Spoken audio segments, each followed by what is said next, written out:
How's it going, Knicks fans? Welcome back to another episode of Fireside Knicks. I'm your host, Dylan Backer, and I'm joined by my brother and co host, Justin Backer. And tonight, the New York Knicks won their third consecutive game, defeating the Charlotte Hornets on the road by a score of 122 to 108. They're back to back wins at that, and back to back wire to wire wins. They led from start to finish, didn't trail once in this game. Very good win once again. Some really big standout performances from some of our big guys, especially in the backcourt, more specifically Jalen Brunson and Dante DiVincenzo, two of the Villanova guys. We're going to get into all those things, but without further ado, I'm going to pass it off to Justin. He's going to give us our game recap and some of his biggest takeaways from this one. Yeah, the Knicks are officially rolling. That's 6 wins in 7 games now. The one loss, I believe, came to Boston, who, it's one of the best teams in the NBA. You kind of just got to live with that result. But the Knicks are officially rolling 6 of 7, 3 in a row, like you said. And tonight was another wire-to-wire win. Last night they didn't trail at all in the game that they played against the who did they play last night? The Washington Wizards. Yeah, they played the Washington Wizards. They didn't trail at all. They also didn't trail in this game against the Charlotte Hornets. This is what you're supposed to do when you're playing two clearly inferior opponents. The Wizards and Hornets are not good teams, to put it lightly. You know what I mean? They're kind of let's just keep it at that. They're not very good teams. So, wire to wire wins. They didn't trail at all, and they haven't trailed at all in over 48 hours, which sounds absurd to say considering they played 2 games in that span, but they have not trailed at all. That is incredible. Some big things I want to get into. There's really not much to really say about this game other than, just some good performances. Because like I said, this was a wire to wire win. The Charlotte Hornets only came to within, I believe, maybe 5-6 points. They cut into the lead a couple times, but every time they did cut into the lead, the Knicks would pull away and just take control of the game back like they're supposed to do. So not really much to say about how the game flow was, but some performances I want to highlight. Jalen Brunson had 32 points in this one. He was 12 of 21 from the field, 4 for 8 from 3. He only had 6 points in the second half, though. He entered halftime with 26 points. You felt like he was in store for maybe a 45, 50 point game, something crazy like that, but only had 6 points in the second half. Overall, great performance. I'm not disappointed in that at all. That's a great performance.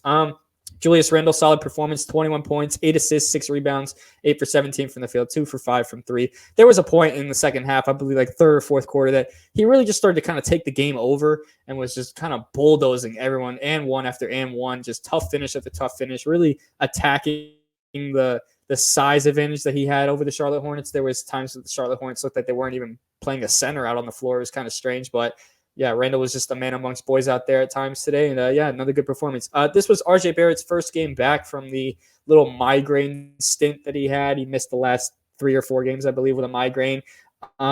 He was kind of rough in this one, just kind of trying to get his feet wet again, I guess. He only had 15 points in this one, 5 for 15 from the field, just 1 for 5 from 3. Probably his worst performance of the year so far, but luckily it came in a blowout win, so it's not really that big of a deal. And like I said, it was his first game back from a migraine, so he gets a little bit of slack today.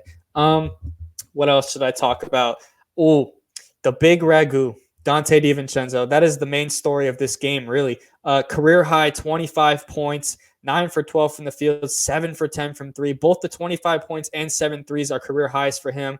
He was starting in place of Quentin Grimes, who missed another game with his, I believe it's a wrist injury. Maybe we'll see him soon, but the way he's been playing, Dante DiVincenzo, it really sparks the question of, should he start over Quentin Grimes when Grimes is healthy again? Me and you had kind of touched on that a little briefly, kind of just threw the question up in the air. We really didn't give it much thought, but seeing how he performed today, it really begs that question, because you feel like DiVincenzo just kind of he kind of provides more on the court. He provides pretty much the same level of shooting as Grimes. I'm not trying to say Grimes sucks or anything. Let me put that out there. I'm not trying to, diminish what Grimes does, but we do have to acknowledge that Grimes is pretty uninvolved with this starting unit. I believe he's only averaging about 7 points a game this year. His touches are way down. At times he's just a non-factor, and it kind of hurts to see, but obviously we have a lot of depth for a reason, and when he misses a game like he did today, DiVincenzo can kind of just step up and have an excellent game like he did. I mean, this is a career night for DiVincenzo. This is the best game he's ever played in his career. And DiVincenzo's been around for quite a while now. He's been around for 6 or 7 seasons. So that's a great sign. I mean, like I said, it begs the question, because you feel like DiVincenzo's energy on both sides of the floor is just, it's more impactful than Grimes is. Obviously Grimes is there for his defensive capabilities, but Dante DiVincenzo is very capable in the defensive end, as we've seen. He's very active. He gets a lot of steals in both on ball and in the passing lane. I mean, he's very active. He's definitely not a liability on defense, especially playing next to Brunson, who obviously is not the greatest defender in the world. He's a smart defender, but not a great defender.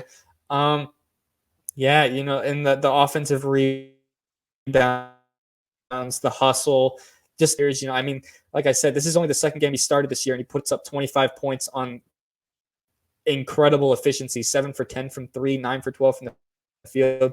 It's just I like the energy he brings. He cuts a lot when he's off ball. He gets open off screens and things like that. He's an excellent shooter. I don't know if Tibbs will do it because Tibbs is very, what works, and I'm going to stick with what works. So I don't know if he'll ever take Grimes out of that starting spot. But, if you ask me, Don, he won an NBA championship with the Milwaukee Bucks. This is a guy who has a winning pedigree. He won 2 national championships in Brunson at Villanova. So, obviously a lot of chemistry and rapport with the starting point guard is phenomenal to have.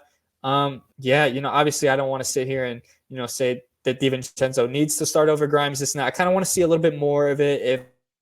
If I start to see a pattern here where DiVincenzo consistently outplays Grimes, whether it's off the bench, starting, whatever, if I continue to see a trend like that, I'm going to have to, come on here and say that DiVincenzo should start over Grimes. I'm not going to overreact to one game, especially against the Charlotte Hornets at that, but I just like what DiVincenzo brings to the table, and this is exactly why the Knicks brought him in. This is exactly why he got paid what he got paid. This is exactly why he's been on, the Milwaukee Bucks and the Golden State Warriors, contending teams in his career. This is exactly why. The things he brings to the table are extremely valuable. And that's just a phenomenal performance from him. A phenomenal performance really all around from this backcourt. 32 points and 25 points out of your starting backcourt in a game. That's phenomenal. So obviously we're not going to see that every game. That's why I said I'm going to wait and see with the DiVincenzo thing, if he should start or not, because it was the Charlotte Hornets. It's an inferior opponent. I would like to see, how he performs against tougher opponents. Obviously DiVincenzo he's been impactful to start the year, and he's fit in right away. He hasn't been perfect, but like I said, he's fit in right away. I like what I've seen from him in spurts, the energy he brings on both sides. So, yeah, that's really my biggest takeaway from this one is if DiVincenzo should see a starting role, if he should keep this starting role when Grimes comes back. I mean, obviously you feel a little bit bad for Grimes if that happens. He gets injured and loses his starting job. But, DiVincenzo kind of fits more with the starting lineup, in my opinion. He's actually involved. He got 12 shots in this one. If Grimes ever got 12 shots in a game, I mean, I would be astonished. I'd be like, wow, he took 12 shots. He didn't hesitate. He didn't, he actually attacked. I would be astonished to see that. I don't remember the last time I saw Grimes take 12 shots in a game. You know what I mean? So, yeah, that's really my biggest takeaway. I think that should be something that Tom Thibodeau should consider. I don't know if he'll do it. I don't know if he'll pull the trigger on that right away, but it's definitely something he should consider. Yeah, something I really want to say about DiVincenzo as well. Was his second start that he made this season against Charlotte tonight. It was a back-to-back, and he made the start against Washington the night before. And he played pretty well in that one too. He had 14 points and was also efficient in that one. He went 5 of 9 from the field and 4 of 8 from 3. So, to say that it's been one game maybe sounds like a bit of a stretch. This is 2 games now, 2 starts he's had, and he's played well in both starts. And this also is, like you mentioned, a proven NBA vet. This isn't like a rookie, or a second-year player that got like no playing time prior to being here. No, this guy has been around for a while. He won 2 championships in Villanova, won an NBA championship with the Milwaukee Bucks, like you said, 3 championships in 7 years. I mean, this guy has experience and pedigree, like you said.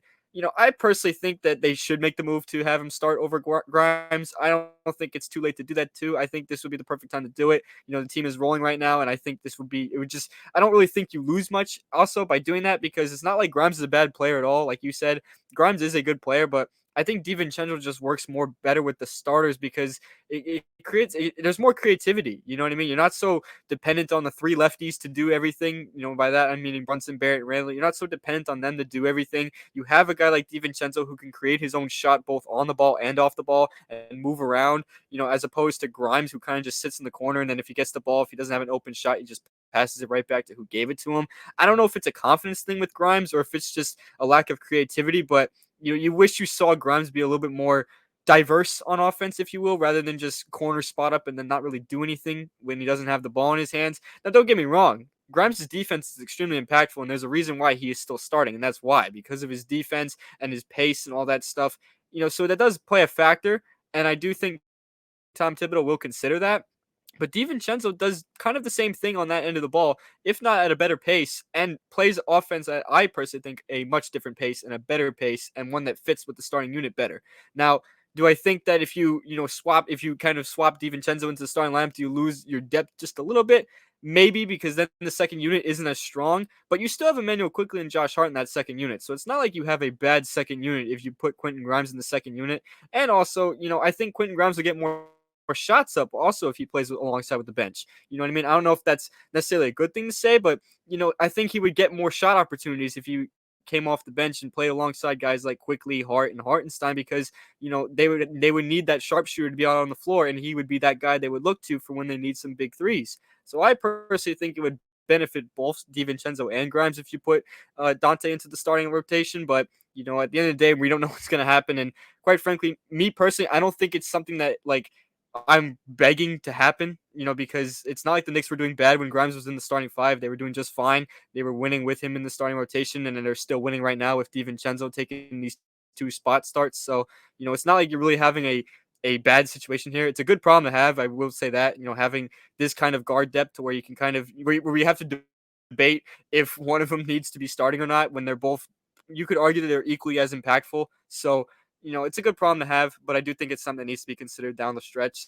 And, whatever happens, happens. But I'm personally not going to be too upset if they decide to put DiVincenzo back on the bench. I'm perfectly okay with that. But me personally, if I was the head coach right now, I think I would probably have DiVincenzo start shooting guard moving forward. But, then again, it's only been 2 games. Like you said, don't want to overreact to just 2 games. You probably want to see a little bit more, but I personally think that you don't need to see too much. I think we've seen enough of DiVincenzo throughout his career to see that he is a proven guy who is proven to be impactful really in any position you put him in, whether it's off the bench or as a starter. Like you said, he's been on contending teams the entire time of his career. With the Bucks, and he was with the Golden State Warriors. The only time he really wasn't on a contending team is when he was in Sacramento, because that was when they were still not that good.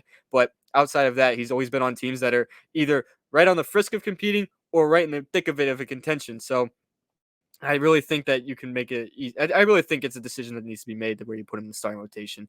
I want to move on though from DiVincenzo. I want to talk about Mitchell Robinson real quick. Last game he only had 8 rebounds. You kind of felt like he kind of had not necessarily a non-impactful night against Washington. I think he was very impactful against Washington. Don't get me wrong, but he didn't have any standout performance like we've been seeing all season.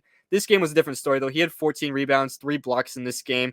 3 of those 11 of those rebounds actually were offensive. 11 offensive rebounds. That is insane. I mean, that is absurd.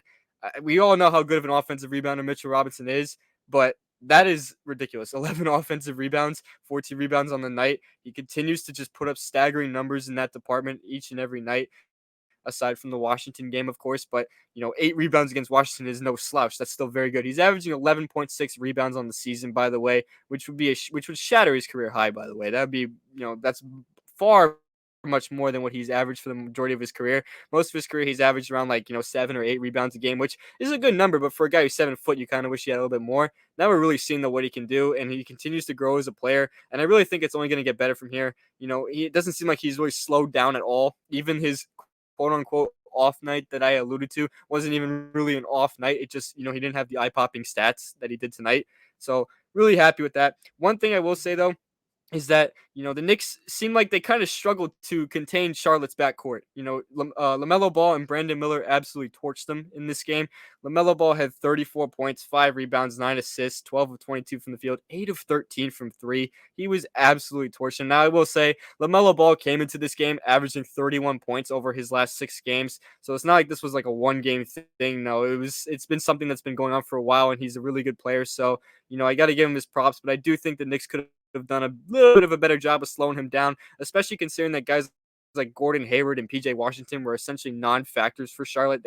Gordon Hayward had 4 points and PJ Washington had 3 points. They probably should have, tried a little bit better to get the ball out of LaMelo Ball's hands, but thankfully it didn't, cost them a win or anything. They still won the game by 14 points. And Brandon Miller, as I alluded to, he's slowly starting to enter that Nick Killer status. Me and Justin had this conversation during the game, but we saw a glimpse of him when we played Charlotte last week, and he was kind of killing us. He had like 13 points or something like that in the first quarter, and then he hurt his ankle, I believe it was. So then we didn't see him the rest of that game. We didn't really get to see what else he would do.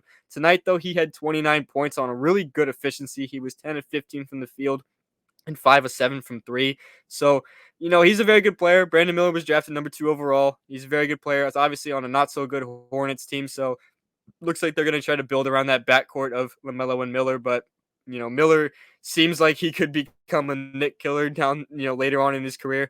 I really hope that does not happen because I do not want to see the Charlotte Hornets, out of all teams, become one of the teams we struggle with, especially. But that it is what it is. At the end of the day, they still won the game, like I said. There isn't much else really got to add to this one, though. I really just wanted to touch on DiVincenzo especially because I think he's the biggest topic of this game entirely. I think out of anything we could really talk about with this game, I think DiVincenzo was the biggest takeaway, and I really think it was important to talk about it. But I'm going to pass it back off to Justin. He's going to, whatever else he wants to add, and also preview a little bit of the next game because I believe they play the Timberwolves on Monday, which is a pretty difficult game. That's not no slouch opponent. Yeah, I kind of just wanted to say something real quick. Isn't it kind of funny how we've been watching LaMelo Ball play basketball really since he was like 15 years old, and me and you were freshmen in high school watching his Chino Hills highlights, and now years later we're watching him drop 30 points on our favorite team. But I think that's just kind of funny, man. That's pretty amazing, to be honest. But something I just want to touch on real quick is you mentioned Grimes would get a lot more touches in the second unit if he played in the second unit, and I agree with that. There's a reason that Grimes is starting, and the only reason that he's really starting is because Evan Fournier did not pan out with the Knicks. The original plan with Grimes was not that he would be the team's starting shooting guard. Obviously, it panned out last year when that move was made, when Fournier just completely forgot how to play basketball, it seems, and they made the move to put Grimes in the starting lineup, and the team started winning games. So, it really begs a question of, was it Grimes or was it Fournier? You know what I mean? Kind of like was it Fournier was that bad that the team was struggling because of him, or Grimes is so good that the team started to win because he got put in the lineup? You know what I mean? That's something that I feel like a lot of people should ask themselves. Me personally, I think Grimes is a good player, but I think Fournier was just that bad that, the team started to win once he started to play less. So, I don't think that moving DiVincenzo to the starting lineup would exactly hurt the team at all. It wouldn't hurt the chemistry or anything. And like you said, I think it would benefit both it would benefit three parties, really. It would benefit DiVincenzo. He would get more playing time, more shot attempts. He get to play with Jalen Brunson. You know what I mean? So it would benefit him in that department. It would benefit Quentin Grimes because he'd get to run the second unit with Emmanuel Quickley and Josh Hart, two guys who are closer to his play style, in my opinion. They fit his bill a lot more. He would get a lot more shot attempts with that unit, and it would impact the Knicks. It would positively impact the Knicks. You would see better production out of the backcourt, like we saw tonight with Brunson and DiVincenzo, and it would make the second unit would still be very deep. It wouldn't, cost you your depth anyway. I don't think, like you said, it might cost your depth. I really don't think that's the case. I think DiVincenzo and Grimes are pretty similar as basketball players. I just think DiVincenzo fits with the starters better. That's really it. As purely basketball players, they're pretty similar to one another. I think they're both capable of the same things. So I don't think you're losing any depth in that department or anything. And I mean, our depth is perfectly fine. We had Deuce McBride play in this game, and you still felt his impact a little bit, even though he only played 9 minutes.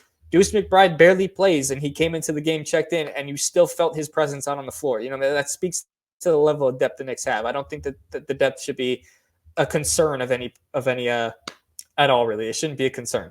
And that's really all I got to say about, this Charlotte game and DiVincenzo and stuff like that. They play the Timberwolves on Monday. That's going to be a tough matchup. The Timberwolves are a pretty good team to start the season. I believe they're the number one ranked defense, if not number one, number two. Their defense has been really just incredible to start the year. I don't know what changed there, but, Rudy Gobert is having a bounce back year, really, if you will. His defense has been at a phenomenal level. Last year, he really struggled with the Timberwolves, and it was kind of a big deal. It got blown up portion and everything like that. Obviously, he just got choked out by Draymond Green. That's really the only thing people are talking about with Gobert, really, but he's having a solid season. The Timberwolves are having a solid season. Anthony Edwards is a rising star, so it'll be interesting to see, how are the Knicks going to, handle the tight defense of the Timberwolves, and how are they going to contain Anthony Edwards? We just saw LaMelo Ball put 34 on the Knicks. Obviously, it was a blowout win, so thankfully that didn't hurt us, but he did that with ease. It felt like LaMelo did that with his eyes closed. You know what I mean? Anthony Edwards is just as good a player, really, as LaMelo Ball, so who knows what Anthony Edwards is going to do to us on Monday. hopefully he doesn't go off for 34 points because that would really sting. I feel like if he goes for 34 points, the Knicks aren't going to have a chance to win that game. The offense is already a bit of a question with the Knicks. Obviously, the offense has played pretty well recently. These last 6 or 7 games, obviously, while they're on this little heater that they're on right now, the offense has actually played pretty well. But it is still a question mark with the team. So, I hopefully the Knicks are not in for a off night against the Timberwolves and they come out with a W. That's probably going to be their biggest test really that they've seen since the Celtics, because they played the Celtics and then they played, I believe, Atlanta, Washington, and now Charlotte. So they played 3 opponents that you really should, you could argue that they're better than. Obviously, Washington and Charlotte, the Knicks are clearly better than both those teams, but Atlanta's more so on their level. But still, the point still stands. The Timberwolves will be the biggest test that they've seen really in the last 3 or 4 games. So hopefully they come out with a W in that one. But, all in all, the Knicks are rolling right now, and I hope to see it continue on Monday. Right. To touch on your Timberwolves point, it's definitely a big test for them. The Timberwolves are 9-3 this season, and at one point I believe they won 7 games in a row at some point, and they're also first in the West. Tied with the Denver Nuggets as of this recording for the top seed in the West. So that's definitely a huge test. It's undoubtedly a big test. They got a tough opponent. It's also on the road. They're gonna be playing in Minnesota, so it's even tougher right there. I'm pretty sure those Minnesota fans are getting a little rowdy, especially with how well the team is playing right now. Minnesota has some star power as well. As you mentioned, Anthony Edwards is a rising star. They still have Karl-Anthony Towns. He just had a good night tonight. He had 29 points in their game.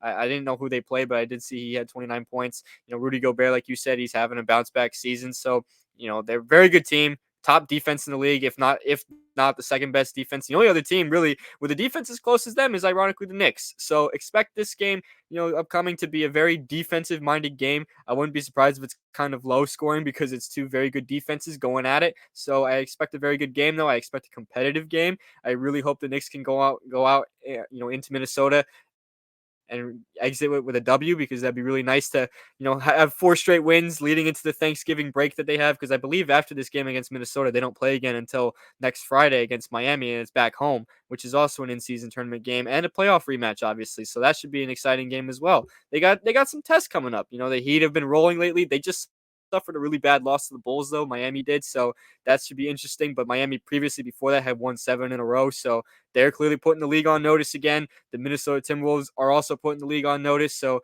the Knicks, as it's their job here to kind of put an end to that and prove themselves worthy of being in the the conversations of best teams in the East. So we'll see how those play out. But guys, thank you so much for tuning into this video. We really appreciate your guys' support. You can check us out on all of our social media platforms. We're on X, Instagram, TikTok, Facebook, of course, this YouTube page that you're watching the video on. The audio versions of these podcasts are going to be on Apple Podcasts and Spotify. Make sure you give us a 5-star rating on those. Make sure you like, comment, and subscribe on this video. You can follow our personal Twitter accounts. They're above our heads. And we'll see you guys in the next episode of Fireside Knicks. Peace out.